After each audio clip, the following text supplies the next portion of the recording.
Good morning and welcome everybody to the Reuters audio report webinar. We're really excited to host you today, and I can already see in the live chats that we have people joining us from around the world. It is my pleasure to welcome you, and I'll be joining you in that live chat here momentarily. But first, I want to give you just a little bit of background on how this report came to be and a little about what we're going to cover today. So I am the founder of Modev, and Modev is a community building organization. One of the communities we build is in the voice tech space. We curate the largest voice conference in the world, and that's going on right now. So today is actually the final day of our virtual version of Voice Summit. We've had more than 38,000 people join us from around the world for the last 2 weeks.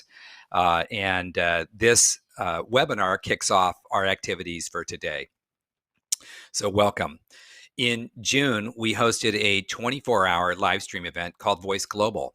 And at that event, our partners at Reuters and Reuters News Agency announced a new service, basically an audio archive service that allows you to access audio snippets going all the way back to the turn of the century.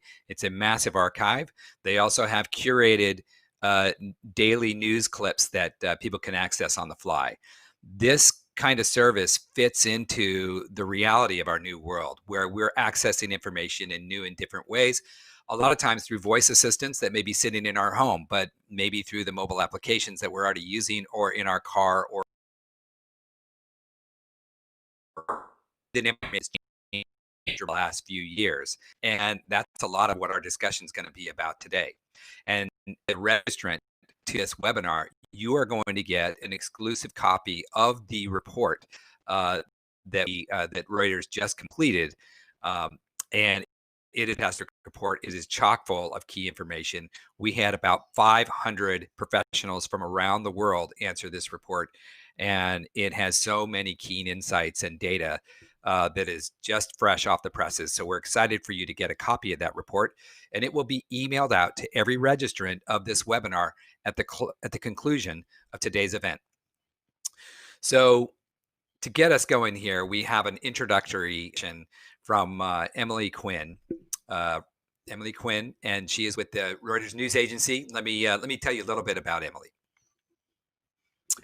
Emily leads the development of Reuters audio product, which you're going to learn more about today. She joined from the Financial Times, where she was leading product across both their B2B subscriptions business and the consumer-facing FT.com.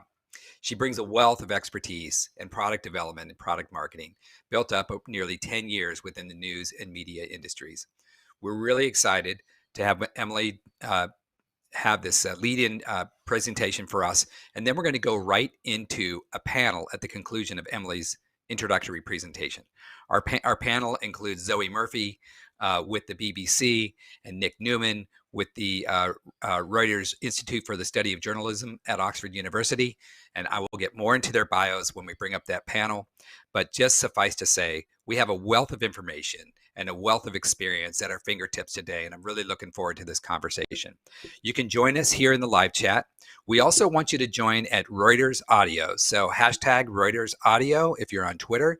We are looking to curate questions from the audience. So you can ask questions in the chat. You can ask questions at the hashtag Reuters Audio.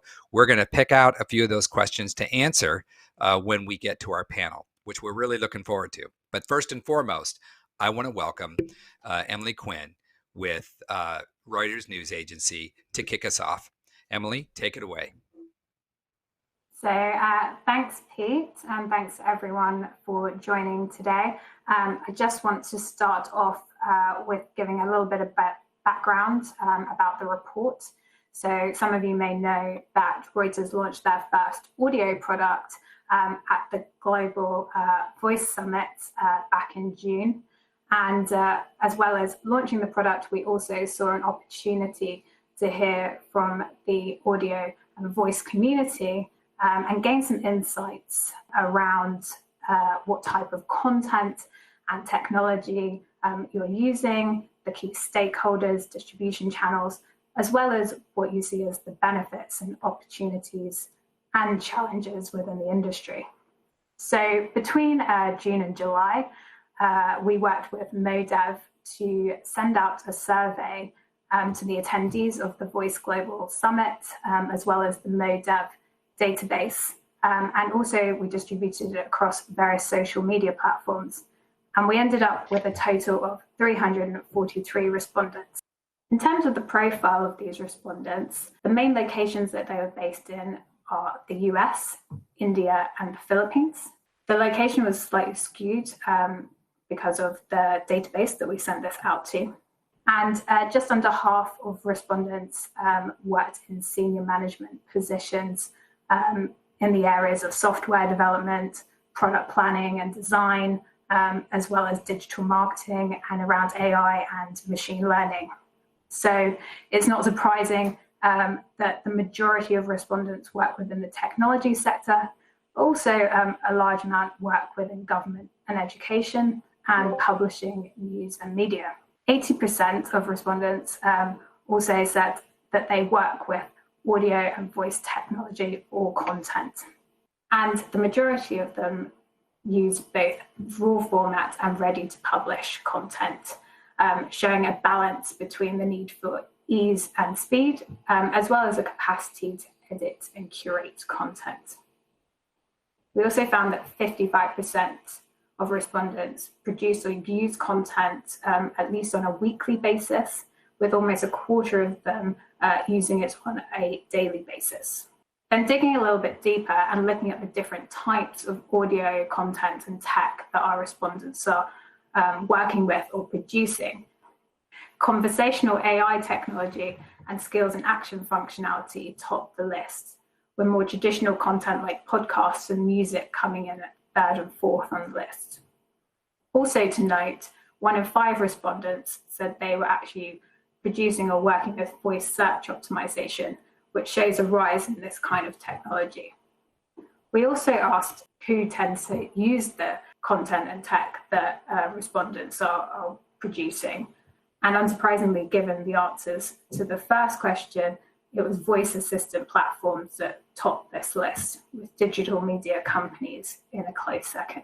Interestingly, when we asked for more details around distribution channels, Google came out as the dominant distribution channel, 70% of respondents saying that they use this for distributing their audio and tech content, with 47% saying Amazon Alexa. This is interesting as Amazon Alexa tends to dominate in terms of smart speaker sales globally, but Google seems to be closing the gap here. Also to note, 1 in 10 respondents mentioned car manufacturers, so this is not to be dismissed as a minor player, and we have definitely seen demand in in-car technology and requests for content to support this. So for those respondents who don't produce content themselves, we did ask what the key appealing factors are when looking for content providers. Multi-platform capabilities came out as number 1 here, with the availability of ready-to-use content in close second, something we've definitely seen demand for on our side, for both ready-to-publish clips, as well as bespoke formats like bulletins, top headlines, and daily news shows. When asking respondents what they saw as the main benefits for audio and voice tech, it was convenience, speed, and experience that dominated this list, with just over half of respondents saying that the ability to create a seamless and enjoyable experience was a top advantage, followed by the ability to reach customers on the move and to be able to deliver breaking and fresh content at speed. Interestingly, much lower down the list, with only 19% of respondents saying that the top benefit to them of voice and tech is return on investment, and also 16% saying that they saw it as a subscription and revenue driver. This seems that the benefits are much more about experience and interactions and engagement, and the ability to reach customers at any time and provide them with current and relevant content is much more of a benefit than necessarily being the top revenue driver. Despite this, we saw that 84% of respondents agree that expenditure on audio and voice tech will increase in the next 12 months within their own sectors, with the majority saying that the full potential of audio and voice has not yet been exploited, and that news and publishers could do more to integrate developments in audio and voice technology. 85% agree that advertisers could also benefit here from interactions with various content such as events and weather and news on voice assistants. And looking ahead into future growth opportunities, we asked respondents where they see the biggest change in consumer demand over the next 12 months. 84% predicted that the biggest increase in demand will be for conversational AI technology, and foresee an increase in voice search optimization here as well as skill and action functionality. Podcasts bring up the rear here, but it is interesting that voice search optimization comes in at number 2 here when asked what areas they currently work in. Voice search was ranked at number 5. So we're seeing an increase and a rise in demand here among customers going forward. Then when asking respondents where they saw the biggest growth areas over the next 2 to 3 years, this correlates with where we're seeing demand, with advanced skills and actions topping the list, and also voice technology and smart connected homes getting 62% of respondents. 80% of them agreed that smart and voice connected homes will become the norm in future. Natural language generation is also a trend to watch in the next 2 to 3 years. And over half of all respondents selected increased personalization as a key area of growth. Interestingly, personalized promotions were also an option, but ranked much lower down on the list, suggesting that respondents see further development opportunities for personalized content, but are more skeptical around future growth of highly targeted marketing messages and special offers. And looking ahead, we also want to consider where the challenges are within the voice and audio sector in the future, and the themes that seem to exist here are around security and distribution, measurement and monetization, user experience, and cost of production and access to content. We see that privacy and security concerns are among the top agenda for respondents, with almost half saying that they have concerns around privacy and security, and 76% saying that privacy will continue to be an issue for audio and voice tech companies. Discoverability also ranks very highly on the list and is a real challenge within the voice and audio tech sector, especially within voice assistants, as there's a lack of control here to push users towards your content. Monetization remains a challenge for this industry, with 45% of respondents agreeing that monetizing audio and voice content is difficult. Interestingly, though, diversity of voice was cited as a 4th major challenge and concern among respondents, which I think is quite topical and of the moment, and will remain a concern in future for this industry. So just to summarize, 83% agree that the full potential of audio and voice technology has yet to be exploited. The convenience and speed of content, as well as user experience, dominates in terms of the main benefits of voice and audio tech. And where the top areas are currently around conversational AI and skills tech, and voice assistants are topping the distribution channels, we expect to see further growth in the next 2 to 3 years around voice connected homes, natural language processing, as well as personalization, with expected increased consumer demand around conversational AI and voice search optimization. But just to recap, those top challenges that the industry face over the next 2 to 3 years are privacy, discoverability, and monetization. And that concludes the survey findings. Please do get in touch if you have any questions regarding the report or the Reuters audio products. I'll now hand you back over to Pete for our panel discussion. Thank you. Emily, thank you for that fantastic presentation and introduction to the audio survey report. We're now going to go into our live panel discussion, but I want to remind you that you can join this conversation and you can leave us questions that you may have for the panelists in the chat window, just off to the right of the player page here. You can also find us at Reuters Audio, hashtag Reuters Audio, and we will pick up questions and we'll be able to answer those at the end of our panel. So Taylor, let's go ahead and bring up our panelists and I'll introduce them now. All right. Good morning, everybody. How you doing? Good. Okay. Great, thank you. So, great. Excellent. So, Emily, thank you. You've met Emily. And now we're going to introduce our other esteemed panelists here. So we have Zoe Murphy with the BBC. Zoe, let me get your bio up here. I've just lost it. Here it is.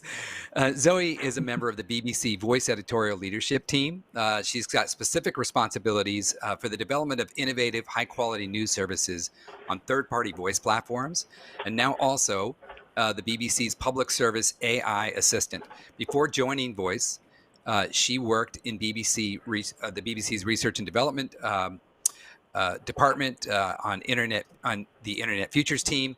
She has extensive experience in designing new formats and services in digital storytelling, as well as radio and TV. Welcome, Zoe. Wait, you're there. Welcome, Zoe. Good morning. All right. So let's move on there to you've met Emily. Let's introduce Nick here. So let me see here. Nick, you are right here. Nick Newman is the Senior Research Associate at the Reuters Institute for the Study of Journalism at Oxford University, where he has published a number of reports on development of voice and the growth of news podcasts, the implications on that to the journalism field. Before that, Nick helped found the BBC News website and played a key role in shaping the BBC's internet services over more than a decade, including helping introduce innovations such as blogs, podcasting, and on-demand video. Good morning, Nick. How you doing? Good morning, Pete. I'm good. All right. Well, let's get into it here. There is, I think that, when I read this report, which you're all going to get at the end of this, I was really blown away at some of the findings. And my first question is for you, Emily. I'm curious, as a product leader, after seeing some of this data, has there been anything that might change your priorities with regards to the product roadmaps, or were there any surprises that you noticed from this report? Well, firstly, I think it was extremely encouraging that even in these uncertain times, that the majority of respondents still expect spend within audio and voice to increase over the next 12 months. And I think and many believe that the full potential has yet to be exploited. So that's very good news for us. I think in terms of the main points that came out of the report, I think it's just helped to validate a lot of the feedback that we already heard from the market, both pre and post-launch of our products. Our strategy was always to look at the market from three perspectives. That was from the ready-to-publish market in terms of what content and pre-voiced content that we can sell to platforms, in-car assistants, digital platforms. Then also that more raw content that we could sell to podcasters and publishers, that depth and dimension to their audio productions. And then we've also looked at text-to-speech for audio platforms, so where we can supply text and data to AI assistants like Alexa, and then how we can scale our own text content and make audio versions from our text articles. So I think the report's just really highlighted areas where we can start focusing our efforts on each of these. Particularly around ready to publish and text-to-speech perspective. We can see from the report that there's real demand for these types of services.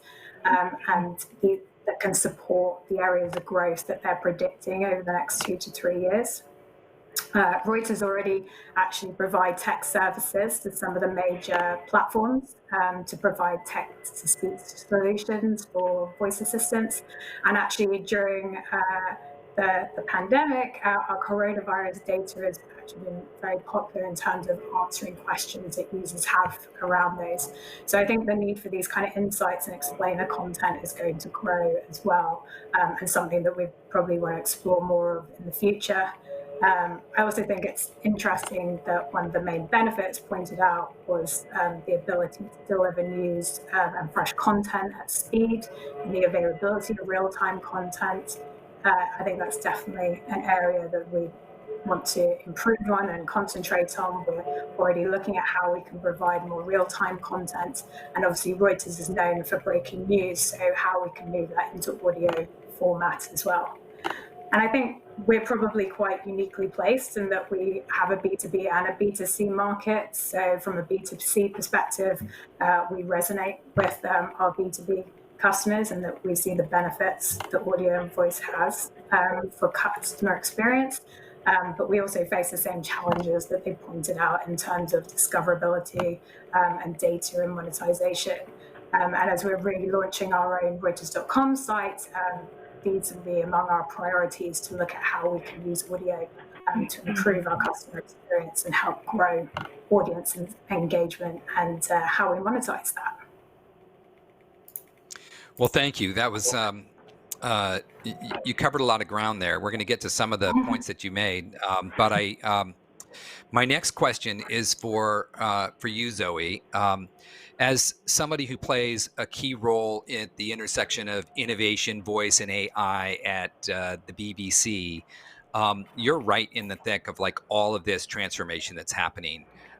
Tell us a little bit more about your role at BBC and any insights that you may have gleaned already from Emily's introduction here. Yeah, sure. So actually, before I get into that, and I love that we have such an international audience, I just think it'd be useful probably to explain a little bit about how the BBC is funded, just so everybody's clear. We are the UK's public service broadcaster. We've been around for nearly 100 years with a mission to inform and educate and entertain audiences. And our services in the UK are funded by a universal licence fee. So in a sense, the British public are our stakeholders. And that has really obviously informed our strategy. The very first part of that strategy was to make available in a really frictionless way all the BBC audio services that our audiences know and value. So our live radio streams, podcasts, and also, of course, news services. And, that drove huge traffic. For example, our BBC custom skill on Amazon Alexa has around 1.5 to 2 million weekly users.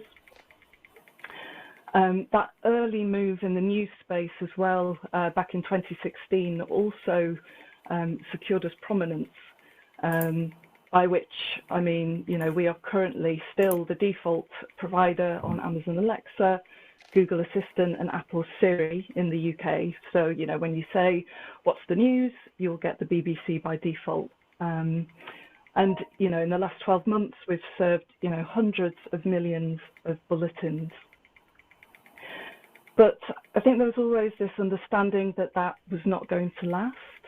The voice space, we can very safely say, is very competitive. It's complex, and it is constantly evolving. And, we're already starting to see sort of saturation in that approach. So we were thinking about, okay, we need to find new ways to reach new users. And that for us was about creating better, richer experiences that were really optimized for voice. And I would say the best example that we have right now is our interactive news service. And I can give you a little bit. Tell us a little bit more. I'd love a little bit more on that interactive news service. Yeah, so it's nearly a year old, and it was really a first step in exploring, where we could add value when our audiences can talk back. It's the first of its kind in the UK, and right now it's only available on Amazon Alexa. Basically, the construct of it is that users can move between stories through simple commands like next and back. But the real USP of the service is that you can ask for more on a given story and get access to the best BBC journalism. So just to give you an idea, the kinds of content that's really working is in explanatory journalism. And I'd say, unlike traditional radio, we really have the time and the space to break things down for audiences. Example being recently, what's the difference between flu, cold, and coronavirus symptoms? That idea of Right. news you can use. And also, another one was, why are there protests in Belarus? So like a 2-minute explainer. Country which most people in the UK probably never even heard of, but a desire to understand what's happening and why it matters. We're seeing strong retention, so it suggests that this is becoming a valued habit, and importantly it's attracting new users, especially around big news events. So we've had a number of, sort of emergency government corona briefings, and it's an opportunity for people to come to the BBC outside of that sort of on-the-hour broadcast schedule to get some analysis and context. We're now looking at how we can enrich that service. We've recently brought in sport briefings, and we have quite an audacious plan, I would say, to bring online all 40 of the BBC's local stations in England, as well as the nations, so Scotland, Northern Ireland and Wales. It's a project we started in lockdown, and we're halfway there. And also in parallel to these services that we're developing on third-party platforms, we're also building, our own public service AI assistant, Beeb, which is currently in beta. But we can get into that later on in the session. Great. Well, I love that. I love interaction, which explanatory journalism, and just the way that people are accessing information now. And now we're starting to interact with that information. I think it's just opens up it's almost like a new dimension in the way we consume. Really exciting. Nick, my next question is for you. As somebody who is so steeped in research in this area, I think some of the areas that are talked about a lot in the industry, in the voice tech industry, are areas of discovery, monetization.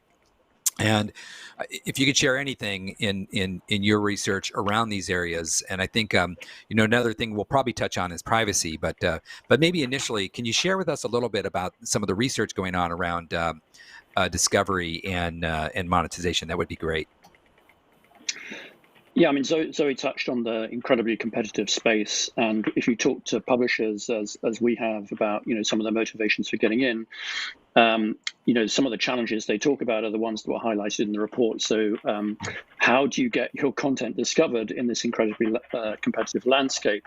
In a traditional world, you'll have a screen, you'll have all kinds of tools to get your content discovered. And to promote your content, but it's much more difficult in voice. So you're much more dependent on the platforms, because most of the discovery happens on those platforms. So I think this is really one of the barriers, particularly for smaller publishers, is how do people get to know? How do you raise that awareness? I think the other key sort of barrier right now, when talking to publishers, obviously, the BBC is publicly funded, and it's really trying to invest in future services. That's part of what it's trying to do. But for most publishers right now, times are really tough. Coronavirus has only made them tougher. And so they have to be really clear that there's monetization here today. And voice is really quite nascent. Many of the monetization tools are not quite there yet. So integrations with subscription, I think, again, the report made this clear. It's sort of down the bottom right now. But this is going to be critical to get that content onto the platform, which in turn will sort of fuel this virtuous cycle of growth, more content, better engagement, and then ultimately monetization. We've seen that pattern before, right? Right.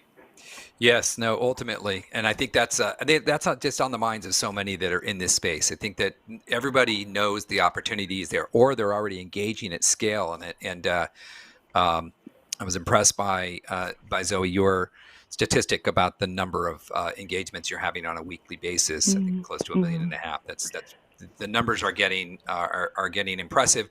And I think just the growth of the voice assistants. I think that by 2023, $11.79 billion market in the voice assistant space. And I don't think that covers the downstream revenue opportunities that's going to then open up.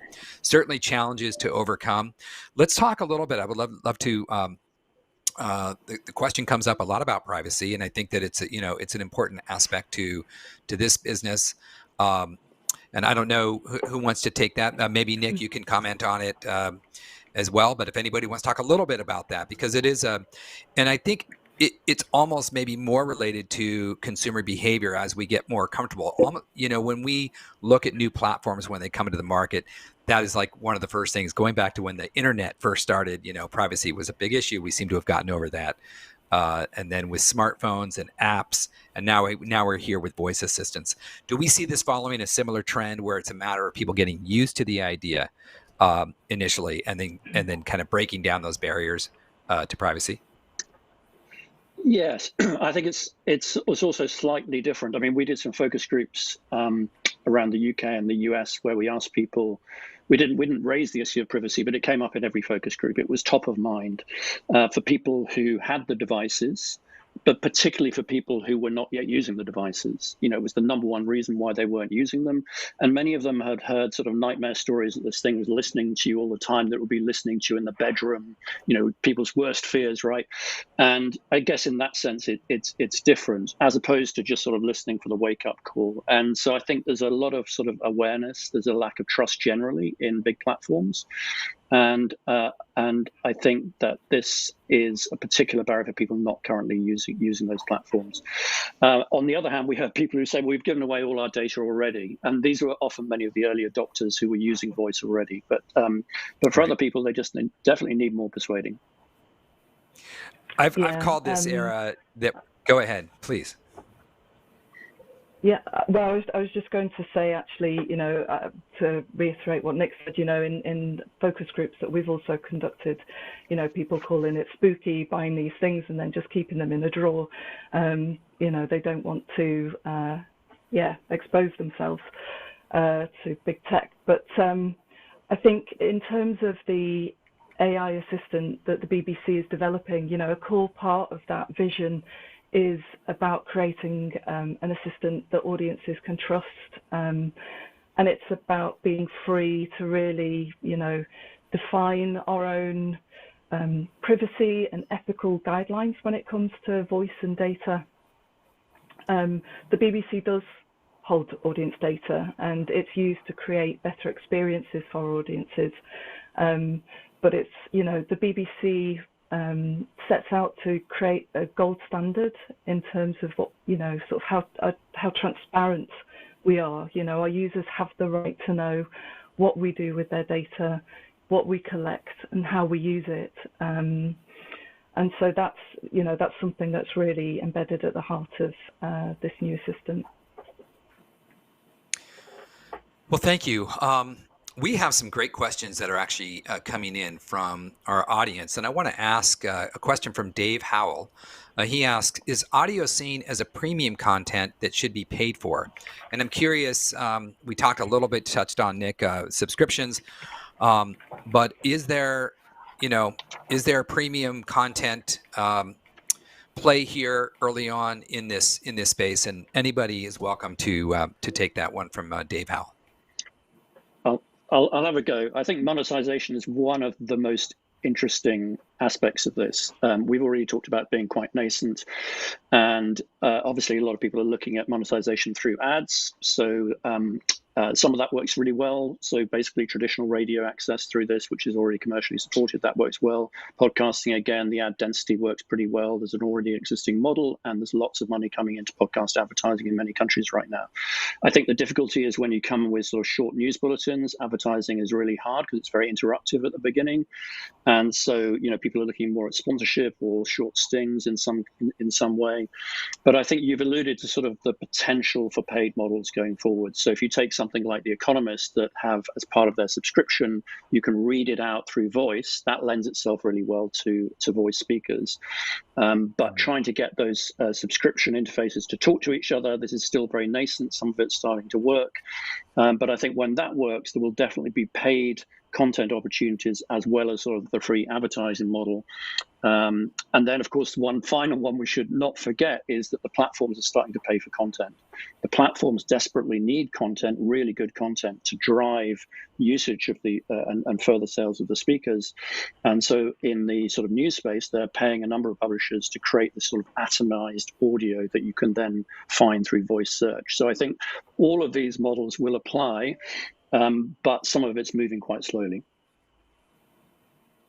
Yeah, And I think. go ahead, please. So, yeah, I was going to say, I agree with, we're looking at all the different formats that we have at the moment and what types we want to use to either grow awareness of our brand and drive people towards our content and our sites, which ones we see as more premium content that we may want to put behind a paywall and use for subscription services, and potentially offering different features as well in terms of saving articles or creating playlists and things like that. I think different audio formats can be used for different purposes to drive either monetization or drive engagement and awareness and be used for brand awareness as well.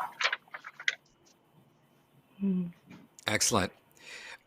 Jim Salveson asks, and this is going to open up the text-to-speech topic area. He asks, is there any data on audience engagement via text-to-speech versus a human voice delivered via the assistant platforms? And I was curious, you all are involved in the research area. I don't know if you have any data yet or not, but it's an interesting topic area, and it kind of opens the door for the text-to-speech conversation in general. Zoe, I think you and I touched on this in our lead-up conversation. So if you want to talk a little bit about text-to-speech versus human voice, I would love to hear how you're thinking about this at BBC. Yeah, absolutely. So obviously, one of the core components of our voice assistant that we're developing is the voice. And,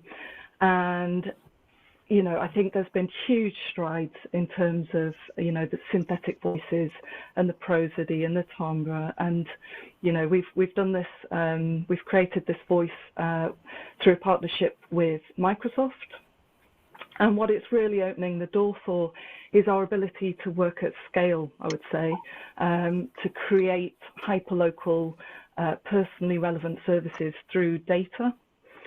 So, for example, one of the formats that we're working on developing within Beeb is something that we refer to as like a personal update.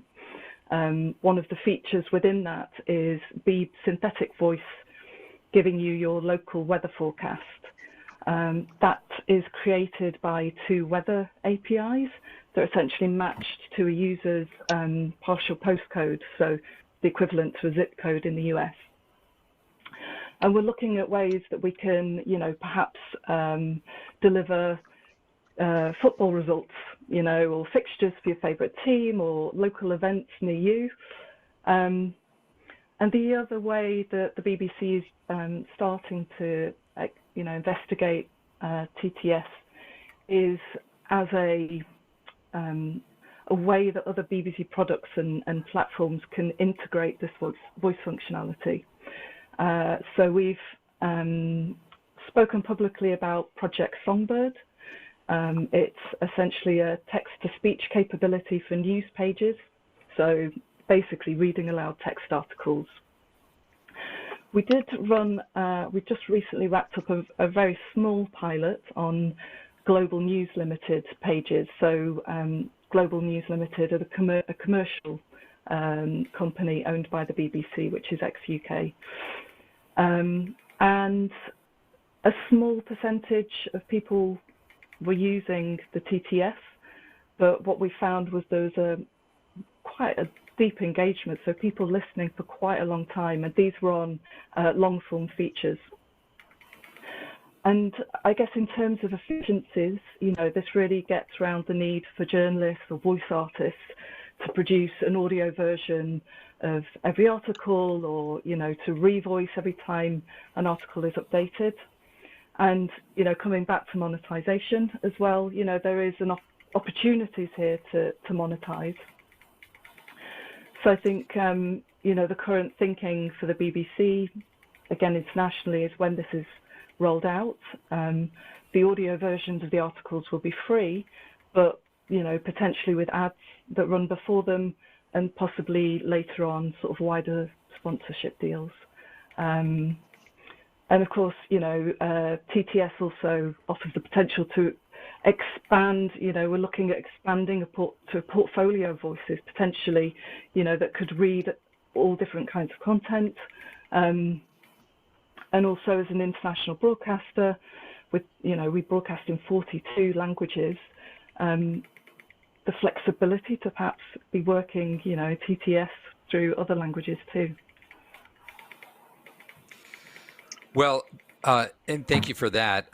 We are getting just so many really, really good questions. We have, I think, time check here. We got about 15 minutes left, so we do have time for more audience questions. We're getting so many, to be honest, so many really good questions. I'm going to read. Let's see. I think you just touched on. Amy Summers had written a question about how we view access to audio like this in terms of traditional radio and traditional media. I guess the scale has started to tip, right? But I think it'll be a long time before traditional radio or anything like that goes away. But I guess it's something that we all have a long look at with regards to the future. Can anybody comment on that with regards to you're delivering over different mediums, and you're going to have to be managing, a live broadcast via radio versus access via audio and audio assistance. I know, Nick, this is an area you probably cover in the research agency. If you want to comment on that, that would be great. Yeah, I mean, I think radio is not going away, but it's starting to be disrupted. And you have this sort of idea of flow. People want the radio on as a companion. That's going to continue. In fact, National Public Radio in the US, for example, reports that a lot of its listening via smart speakers for radio is additional. It's supplementary. It's not sort of cannibalizing the existing radio. But at the same time, you're seeing this enormous on-demand revolution as well, which is really attracting younger people, particularly with longer form podcasts. And that's because people just want the convenience. It's really easy. And there is this sort of much greater diversity of voice as well, which is a real sort of driver of what's happening in audio. So right across the board, from flow radio to on demand to some of the short form new interactive experiences that Zoe's been talking about, we're seeing massive growth in audio. And the reason is because audio is such an amazingly flexible medium. It doesn't tie you to the screens. It's something you can do while you're doing something else. And it also doesn't lead you down rabbit holes, which is, again, something that came up in the focus groups all the time. People feel they waste their time on social media and through sort of screen-based activities, and they really like the directness of being able to ask for something and get something back, or just ask for a podcast and it plays. So in some ways, it's quite traditional, but I think it's a really interesting change.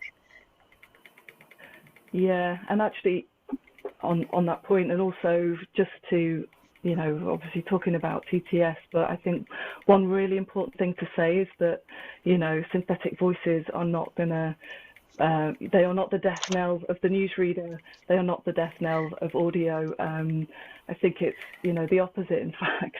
And the BBC has been making crafted audio for, nearly 100 years. I see these synthetic voices, or the Beeb assistant, as really a mechanism for discovery. it's a conversational interface, but basically people get out of the way for exceptional content. And we have millions of hours of news and current affairs content. We have our BBC Sounds, sort of music, and on demand we've got over 5,000 titles and archives that go back 100 years. It's the challenge of discovery. Yeah. Right. The challenge of discovery back. Go ahead, Emily. No, so just talking about synthetic voices, I think it's quite interesting in the text-to-speech space, and I'm currently looking at potential solutions that we may implement, and it is that division between synthetic voices and narrated news as well. And it's interesting to see that a lot of publishers that have used narrated news have put it behind their paywall and used it as a subscription driver, whereas a lot of the synthetic voice content is free. So it's been interesting just looking at what various providers are doing and what different publishers are doing and how they're monetizing that or using that, and the difference between those human voices and how people want to listen to that versus synthetic voices. Dave Howell asks the question, will consumers want to listen to long-form audio where a 3,000-word report is read to them? Would love for any of you to comment on Dave's question.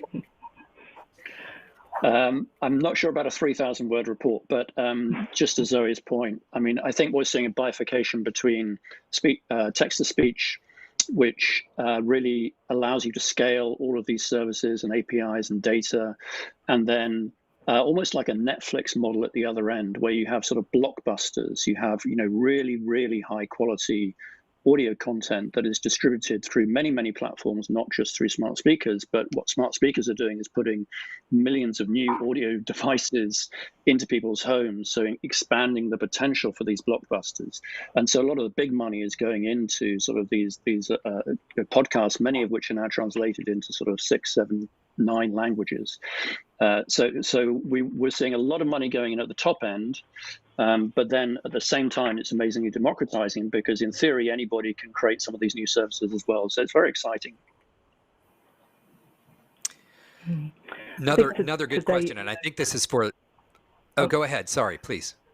I was just in response to Dave's question as well. I was just going to say, these synthetic voices are just getting better and better all the time as the underlying AI technology becomes more and more sophisticated. In the pilot, we had people listening to long form content for over 20 minutes in one session. Yeah. So it's becoming easier on the ear. I think we're moving further and further away from that sort of very robotic sounding synthetic voices. Right, and I think we've all been able to experience that. Those of us that have an assistant in our home, we can really hear that evolution. And I know that last week at the Google Assistant Developer Day, they announced a couple new voices that are coming to Google. Let's see here. Steve Dorsey has a good question. I think this is ideal for this panel, especially. Where do you see the primary challenges for newsrooms and reporters right now? Is it on the technology? Is it the tools? Do they need training? How do they access all the opportunities that are sitting right before them in this, audio revolution?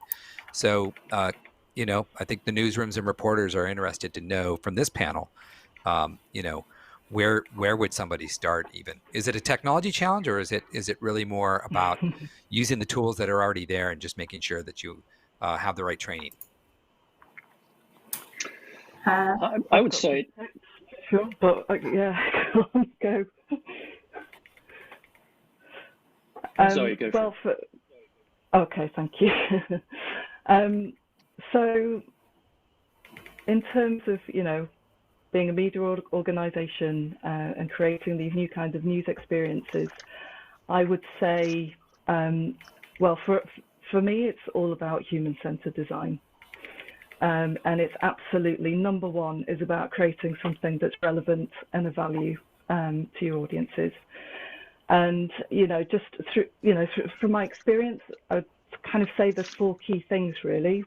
The first being, really know your audience. So understand how they're using this technology, how they're configuring and interacting with their devices, and really to understand your distribution channels. And then, define your content strategy. So, who is it you're talking to? What's the user needs you're going to meet? And what content do you already have, and what's your USP in that market?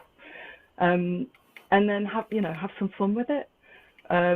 Experiment, role play, create prototypes, and, test them early and often. And that really puts whatever product you're making to the test. And then I would say it's about having the right team as well. Multidisciplinary teamwork is absolutely how we do it at Voice and AI. So I'm editorial, but I work with UX and product and engineering colleagues, every day. And I think, that's so important to creating and delivering the best products possible, really. A user just asked about the new Apple speaker, the HomePod Mini. I think it's coming in at a very, definitely, I think under $100. Does this change anything?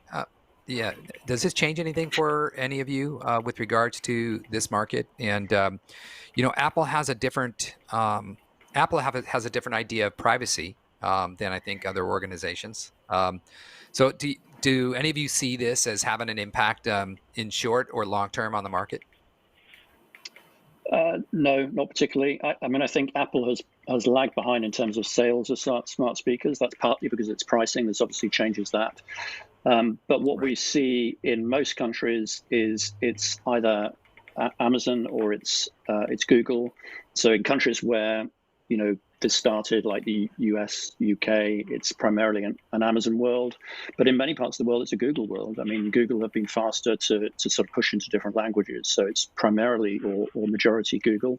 And in none of those countries has Apple made a huge inroad on the smart speaker. But I think where Apple is really strong is obviously in the phone. I mean, they claim to be the biggest voice access to voice anywhere through all the phone integration, 500 million or whatever, and they're clearly committed. And as you say, they have a different vision. So I think that the strength is that we have a number of different platforms in this area, and of course we shouldn't forget that in some parts of the world, China, for example, South Korea, you have a very different ecosystem with different tech platforms as well pushing this. So there's a lot of it's very competitive on the tech side as well as on the audience side and the content side. The term ambient computing is starting to get used quite a bit, where people talk about, now certainly, yes, there's voice assistants, but really where we're kind of in this ambient world where we may be talking to an assistant and then talking on our phone, moving to our car, where there's kind of this, conversation happening where we have access to news, information, apps, you name it. Is that term have meaning for any of you yet, or is that being talked about just in terms of like where this market is really headed? And is that the ultimate, like where we've arrived? Does ambient computing describe it adequately? I don't know. It sounds like a piece of jargon. I mean, I think it is about a different interface to the internet, but it's an extra layer of interface. I don't think it's going to sort of replace everything, as we've said before. So you've had the mouse, and then you've had touch, and now you've got this new way. I do think there's something in the sort of multimodal approach. So it's not just that you're accessing it through smart speakers, but maybe you use the screen on your mobile phone and then you throw things to the device. I think we're going to see a lot more of that, but that's currently really clunky. And so I think we're quite a long way from a truly sort of ambient, perfectly functioning environment. But that's probably the vision, right? Right. So ambient, go ahead, please. Oh, sorry. So I was just going to say multimodal is a real challenge actually for publishers, I would say. But what's interesting actually from all the audience research we've done around interactive news, one of the audience expectations that is absolutely there that doesn't currently exist is this idea of being device agnostic. So having one seamless experience across BBC News touchpoints, Regardless, exactly that, whether it's mobile phone, smart speaker, TV, you listen to a podcast on your smart speaker, you get into the car and you pick up where you left off, for example. And I think that more broadly, that's what we're really finding with this technology, that the audience expectation far exceeds, sort of what we're currently able to deliver.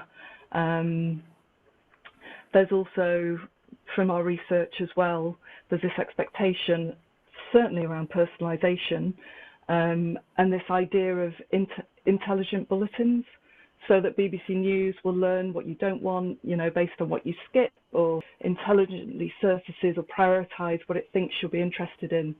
And that, and that's come from, experiences with Netflix and Spotify, sort of big tech, setting up this audience expectation, actually. And then the other key way that people expect to be able to enter fluently with voice technology is in a conversational manner, and to be able to, just ask questions in an open-ended, natural way, which is very often not the case. And you're having to use like magic words to access content. It's that was one of the most striking things, for me and from our research. Well, we are just about right here in the last few minutes of our panel. And I think what I'd like to do as we wrap up here is just hear from each of you. What are you excited about with regards to this space as we look into, 2021? What are you most looking forward to, just in terms of maybe an accomplishment or overcoming, or just seeing, with regards to the market? So what are you excited about as a final word from each of you? And I'll start with you, Zoe. If you could start, that would be great. I think mine's probably pretty easy. So it's the release of Beep. So it's currently in beta. It will go on general release next year. I think, and obviously, yes, huge excitement, but I think I would also temper that with, we're at a significant moment in time, and, this new technology, it's here to stay, and it is going to have a significant and far-reaching impact. And as a public service broadcaster and as a news organisation, we have some agency right now and some responsibility actually to shape the future of this technology. So I would say that's also one of the biggest challenges. Lots of excitement, but also really challenging. I love that. We're looking forward to Beep. And so we will stay connected with you. And when that happens, let's make sure we have another conversation. Emily, how about you? What are you excited about? I'm excited to have more conversations with our customers and prospects, having just launched our products and understanding where we should be focusing developments. I think there's lots of room in terms of what we can provide in terms of real-time content as well as ready-to-publish content. I think there's room to provide more sort of bulletins and different topics and explainer content.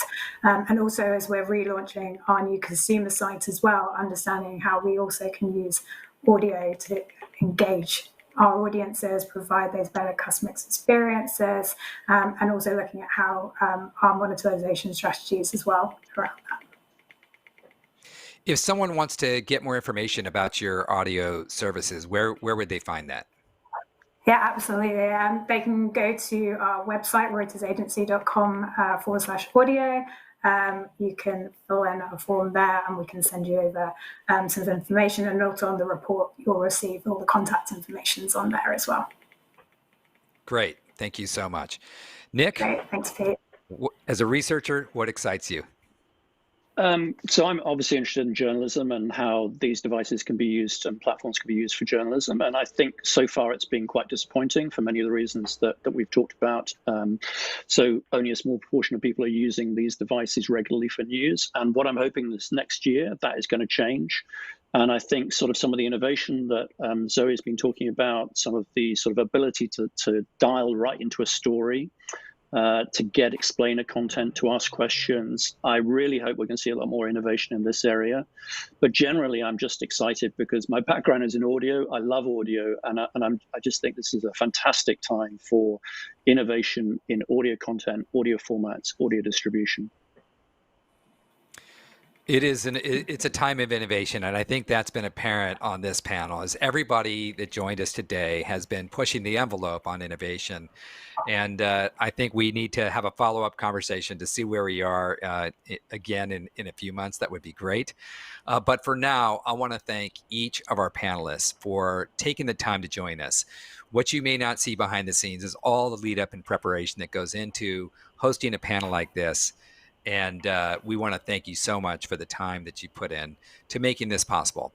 And to all those that worked on this report. It is an outstanding report, and everybody that has been watching us that is registered will get an email from us in just a couple minutes with the report to download. So definitely download it, read it. It's going to inform what we're all working on in this exciting and fast-moving space of voice technology.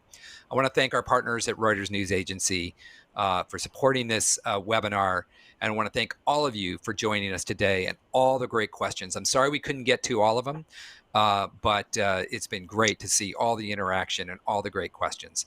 So have a terrific day, and thank you again for joining us. I'm Pete Erickson with Modev. Thanks again.